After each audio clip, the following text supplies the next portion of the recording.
Are we going to go in a crash? A lot of people are saying we're entering a recession, and we may be, but is that really going to affect home prices? If you have tell us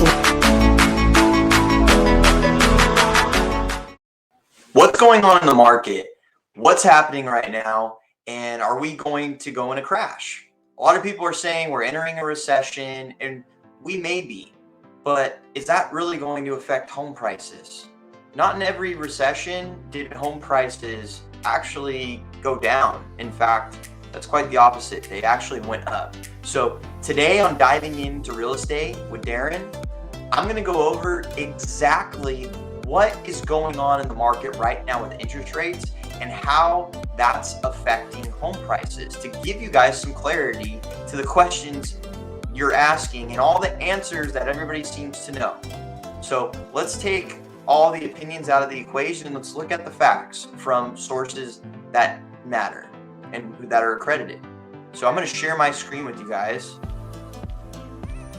and we're going to take a look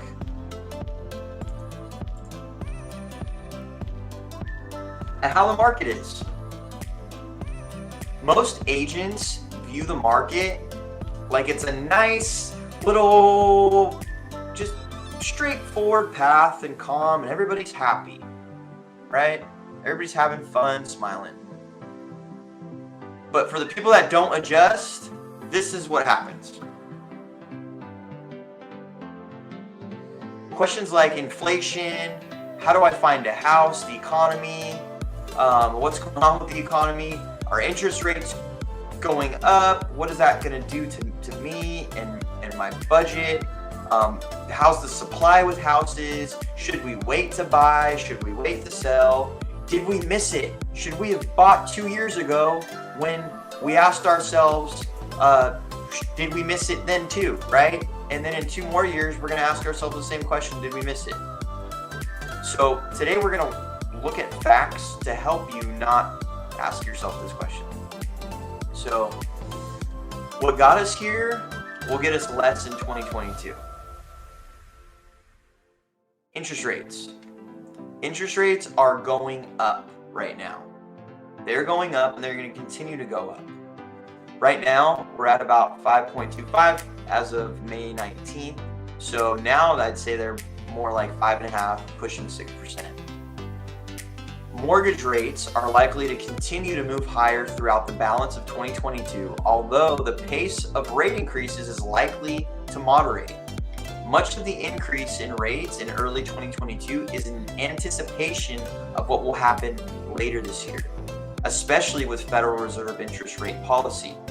That is it from Len Kiefer, Deputy Chief Economist, Freddie Mac, accredited source. So let's look at the history here. What's the impact of rising rates on home prices? Changes when mortgage rates increase by greater than 1%. When there's been a drastic, the world's ending 1% raise in rates. So from 1993 to 94, 14 months, the increase was 2.38%. That's how much the rates went up. Home prices actually appreciated 3%. 1996, January 1996, September 1996, there was a 1.2% rate increase. Home prices increased 2% in appreciation. 98 to 2000, a total of 19 months, it was 1.81% increase in rate. Home prices appreciated 13%. 2003, 2004, another percent increase, 13%. 05 to 06, rates went up 1.18%, another 7% rate. 2012, 13, plus 11%. So an average of 8%. So the point is, and what we see here that are the facts, is that interest rates typically rising affect home prices in a positive way. Now, the impact of rising rates on housing. So again, changes when mortgage rates increase by greater than 1%. Okay, So the amount of home sales, that's the only thing that basically gets affected, right? In all these years, this is the percentage of home sales. Now, it's kind of weird because, yeah, there were less home sales, but home prices still appreciated. Less people bought houses, but prices still appreciated. Now, the lending standards nowadays is nothing like it was. So when people talk about a crash, when people talk about referring to a recession and everything like it was in 2008 and saying that the same thing's going to happen is completely false. This is what a mortgage looked like back then. This is the product risk in the red area, okay? Loans were given out to people that just had a heartbeat. If you had a heartbeat, you were going to get a loan, pretty much. And that's it. You know, they would make fake papers for your income if they needed it all. They would just lie about everything just to give people mortgages. And what happened was people that were given loans that couldn't afford them couldn't pay them. Oh my gosh, what a surprise, right? But it eventually caught up to people, and that's what happened. So now we have a process where people their employment's verified multiple times through the process. If you even make a $1,000 deposit in your bank account nowadays, they will want exact paperwork as to where that $1,000 came from. They want everything. So that's really important, and that's why the risk nowadays is where you see it. I mean, almost none, because they check for income, and they take the necessary actions to ensure that something like what happened in 2008 doesn't happen again. So these are the historical rates. The 70s, it was 8%, 80s, 12%, a little bit lower in the 2010s, 4%, but now we're about 5.5%, right? At least now. This was earlier in May, so 5.5%. Okay, something we haven't seen before. And here's the thing, guys. Nearly 30% of transactions are taking place in cash. So there's a sizable contingent of buyers that are not interest rate sensitive. What does that mean? Well, 30% of the buyers that are out there don't really care about interest rates. So they're still buying places, hence why things are still appreciating, because interest rates don't affect these people. So that's one thing to think about, is if 30% of the total people buying houses are cash buyers, that's 30% of people that interest rates don't matter. It doesn't matter at all. So that's what is going to continue to also help appreciate the market regardless of rates. April data suggests a positive turn of events and is on the horizon for working buyers. If the trends we're seeing now hold true, we could potentially see year-over-year inventory growth in the next few weeks. That's from Danielle Hale, Chief Economist, Realtor.com. So as far as monthly listings, we're about the same. Now this is nationally.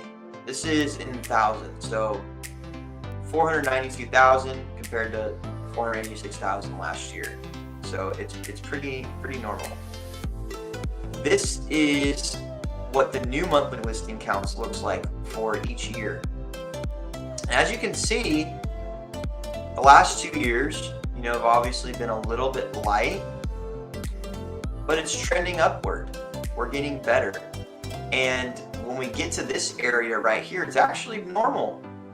The amount of listings that are on the market, it's actually pretty normal compared to all the way back in 2017, right? Really, the only big difference is like 100,000 houses between the years. Now that's a big difference in the spring and summertime. But when we get towards July and pretty much the rest of the year, it's pretty much the same. So as far as there being an inventory problem, it's not that big of a problem. It's only just a few months out of the year, right? Right now. So, and we're trending upwards. So we're looking at that to change. California, the change in inventory month over month is about 10%. So greater than 10%. And in April, 12%. So our inventory is increasing. This is a national map. So everybody's trending upward. Everybody in the United States. And when I talk to agents that are in different states across the country, everybody's dealing with the same exact problems. Everybody. Home price forecast. This is by Keeping Current Matters, a very credible resource, real estate resource. So everyone's saying 6% or higher. Right, an average of 9% in appreciation for home prices, which is what we're seeing. And as far as a forecast, let's say you had a $360,000 house in 2027, they predict it to be worth about $456,000, going at a 9% appreciation rate, right? So that's what they're predicting based on 5 years. So if you buy now, you can expect your home to appreciate. So